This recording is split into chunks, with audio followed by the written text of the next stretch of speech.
Hello dear students. Previous video में हमने exercise 7.3 को कंप्लीट कर लिया है और आज से अपन स्टार्ट करेंगे एक्सरसाइज 7.4। तो अगर पिछले किसी एक्सरसाइज का कोई वीडियो आपसे मिस हो गया हो तो इस वीडियो के डिस्क्रिप्शन बॉक्स में आपको पिछले सारे एक्सरसाइज का लिंक मिल जाएगा, आप जाके उन वीडियोस को देख सकते हो। तो आज अपन स्टार्ट करेंगे एक्सरसाइज 7.4, लेकिन एक्सरसाइज स्टार्ट करने से पहले इस वीडियो में हम एक्सरसाइज का इंट्रोडक्शन डिस्कस करेंगे ताकि एक्सरसाइज के क्वेश्चंस आप आसानी से सॉल्व कर सको। चलिए देखते हैं एक्सरसाइज 7.4 के इंट्रोडक्शन में क्या क्या है। तो यहाँ पर सबसे पहले हम देखेंगे लाइक फ्रैक्शंस क्या होते हैं। बेसिकली 3 टॉपिक आपको पढ़ना होता है इस एक्सरसाइज में। तो सबसे पहला लाइक फ्रैक्शन है, फिर अनलाइक फ्रैक्शन और फिर हम कंपेयरिंग करेंगे फ्रैक्शंस को। तो लाइक फ्रैक्शंस क्या होते हैं? ऐसे फ्रैक्शंस जिनके डिनोमिनेटर सेम होते हैं उन्हें हम लाइक फ्रैक्शन बोलते हैं। एग्जाम्पल के लिए ले लीजिए, मान लीजिए यहां पर लिखा हुआ है 3/8, 7/8, 5/8, ठीक है, या 6/8। अगर आप देख पा रहे हो यहां पर सबका डिनोमिनेटर सेम है। तो जिसका भी डिनोमिनेटर सेम होता है जिस फ्रैक्शन का, उसे हम लाइक फ्रैक्शंस कहते हैं। ये सारे के सारे लाइक फ्रैक्शंस हैं, ठीक। अब अनलाइक फ्रैक्शन क्या होगा? अनलाइक फ्रैक्शन इसका जस्ट ऑपोजिट होगा, जिसके डिनोमिनेटर सेम नहीं होंगे। मान लीजिए यहां पर लिखा हुआ है 6/5 या 3/4, ओके, 1/8, ठीक। तो ऐसे फ्रैक्शंस जिनके डिनोमिनेटर सेम नहीं होते, अलग अलग होते हैं, उन्हें हम अनलाइक फ्रैक्शंस बोलते हैं, ठीक। तो लाइक फ्रैक्शंस और अनलाइक फ्रैक्शंस को आइडेंटिफाई करना बहुत आसान है। अगर आपको कुछ फ्रैक्शंस दिए हुए हैं, आपको चेक करना है कि क्या उनके डिनोमिनेटर सेम है। अगर डिनोमिनेटर सेम हो गए तब तो वो लाइक फ्रैक्शंस हो गए। अगर उनके डिनोमिनेटर अलग अलग हैं तो फिर वो अनलाइक फ्रैक्शन कहलाएंगे। अब इसके बाद आता है अगला टॉपिक अपना, कंपेयरिंग फ्रैक्शंस। कंपेयर करना यानी कि कौन बड़ा है कौन छोटा है या फिर कोई बराबर है तो आपको बताना होगा, ठीक है। तो इसमें लाइक फ्रैक्शंस तो बहुत ही आसान होता है। आप लाइक फ्रैक्शंस में देख के बता सकते हो कि कौन सा नंबर बड़ा है कौन सा नंबर छोटा है। अगर आपको 2 फ्रैक्शंस दिए हुए हैं और आपको पूछ रहा है कि इनमें से कौन सा बड़ा है, तो इनका डिनोमिनेटर आपको पहले चेक करना है। अगर डिनोमिनेटर सेम है तो ये तो लाइक फ्रैक्शन हो गए। अगर डिनोमिनेटर सेम है तो न्यूमरेटर में जो भी न्यूमरेटर बड़ा होगा वही नंबर बड़ा होगा। जैसे कि 3 और 5 में 5 बड़ा है तो 5/8 जो है 3/8 से बड़ा होगा, अगर डिनोमिनेटर सेम है तो। इसी तरह से अगर आपको कोई ऐसा फ्रैक्शन दे दे जिसके डिनोमिनेटर तो अलग अलग हैं लेकिन न्यूमरेटर उसके सेम है, इस कंडीशन में उल्टा हो जाता है। जिसका डिनोमिनेटर छोटा होगा वो फ्रैक्शन बड़ा होगा। तो यहां पर आप देखो डिनोमिनेटर 9 जो है वो 11 से छोटा है, तो 4/9 4/11 से बड़ा होगा क्योंकि यहां पर न्यूमरेटर सेम है। तो ये 2 कंडीशंस में आपको पहचानना बहुत आसान होता है कि कौन सा छोटा है और कौन सा बड़ा है।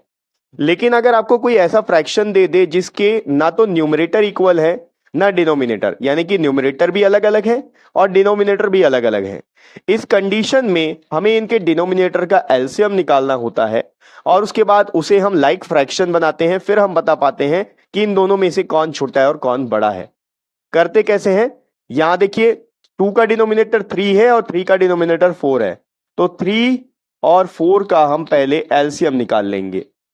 एलसीएम निकालने का तरीका देखना है कि आपको किससे डिवाइड हो सकते हैं। 3 से कर लो, ये डिवाइड हो जाएगा, 3 1 जा 3 और 4 एज इट इज। उसके बाद 4 बचा है तो आप 4 से कर लो या 2 से भी कर सकते हो, ये 1, फिर उसके बाद 4 1 जा 4। आपके पास एलसीएम मिलेगा 4 × 3 या 3 × 4 जो भी बोल लो, 4 3 जा हो गया 12, एलसीएम आ गया 12। अब आपको क्या करना है, इन दोनों के डिनोमिनेटर को 12 बनाना है। कैसे बनेगा?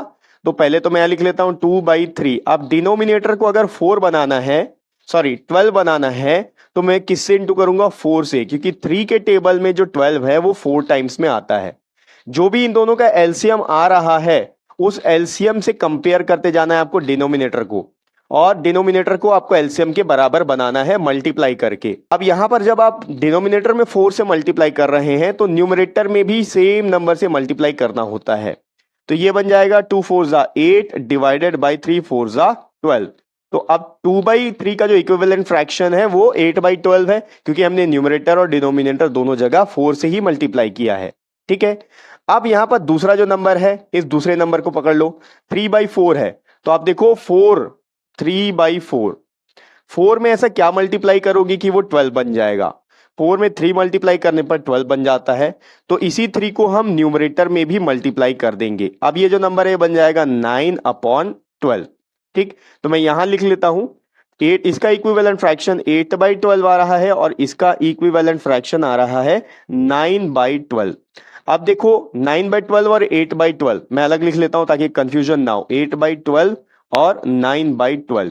ठीक है, अब यहां पर दोनों का डिनोमिनेटर सेम है, तो आप न्यूमरेटर को कंपेयर करके बता सकते हो कि कौन बड़ा है और कौन छोटा है। 8 और 9 में 9 बड़ा है, इसलिए 9/12 का जो फ्रैक्शन है वो बड़ा होगा।